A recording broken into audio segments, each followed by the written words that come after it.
देवशयनी एकादशी व्रत कथा। धर्मराज युधिष्ठिर ने कहा, हे केशव, आषाढ़ शुक्ल एकादशी का क्या नाम है?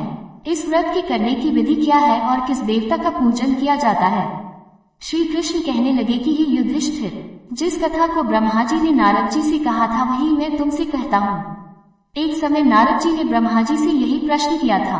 तब ब्रह्मा जी ने उत्तर दिया कि हे नारद, तुमने कलियुगी जीवों के उद्धार के लिए बहुत उत्तम प्रश्न किया है, क्योंकि एकादशी का व्रत सब व्रतों में उत्तम है। इस व्रत से समस्त पाप नष्ट हो जाते हैं और जो मनुष्य इस व्रत को नहीं करते वे नरकगामी होते हैं। इस व्रत के करने से भगवान विष्णु प्रसन्न होते हैं। इस एकादशी का नाम देवशयनी एकादशी है।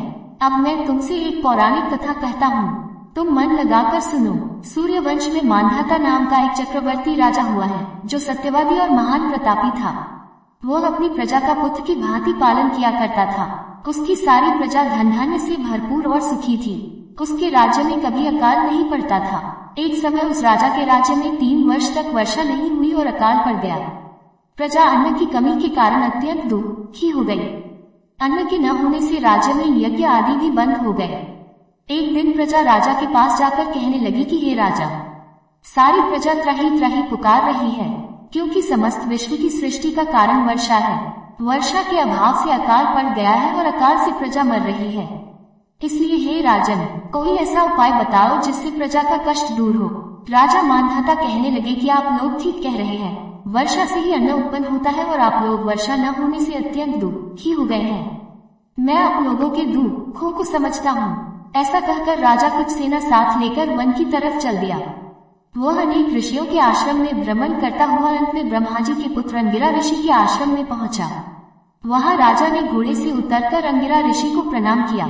मुनि ने राजा को आशीर्वाद देकर कुशलक्षेम के पश्चात उनसे आश्रम में आने का कारण पूछा। राजा ने हाथ जोड़कर विनीत भाव से कहा कि हे भगवान, सब प्रकार से धर्म पालन करने पर भी मेरे राज्य में अकाल पड़ गया है। इससे प्रजा अत्यंत दुखी है। राजा के पापों के प्रभाव से ही प्रजा को कष्ट होता है, ऐसा शास्त्रों ने कहा है। जब मैं धर्मानुसार राज्य करता हूँ तो मेरे राज्य में अकाल कैसे पड़ गया, इसके कारण का पता मुझको अभी तक नहीं चल सका। अब मैं आपके पास इसी संदेह को निवृत्त कराने के लिए आया हूँ।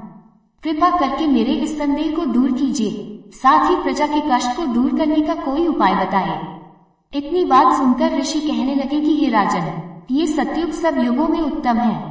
इसमें धर्म को चारों चरण सम्मिलित है, अर्थात इस युग में धर्म की सबसे अधिक उन्नति है।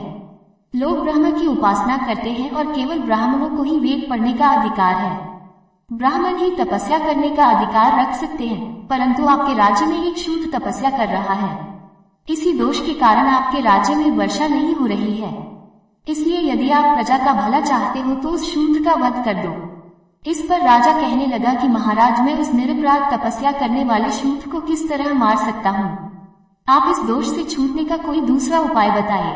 तब ऋषि कहने लगे कि हे राजन, यदि तुम अन्य उपाय जानना चाहते हो तो सुनो।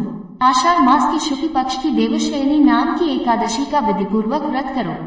व्रत के प्रभाव से तुम्हारे राज्य में वर्षा होगी और प्रजा सुख प्राप्त करेगी, क्योंकि इस एकादशी का व्रत सब सिद्धियों को देने वाला है और समस्त उपद्रवों को नाश करने वाला है। इस एकादशी का व्रत तुम प्रजा, सेवक तथा मंत्रियों सहित करो। मुनि के इस वचन को सुनकर राजा अपने नगर को वापस आया और उसने विधिपूर्वक देवशयनी एकादशी का व्रत किया। उस व्रत के प्रभाव से वर्षा हुई और प्रजा को सुख पहुंचा। अतः इस मास की एकादशी का व्रत सब मनुष्यों को करना चाहिए।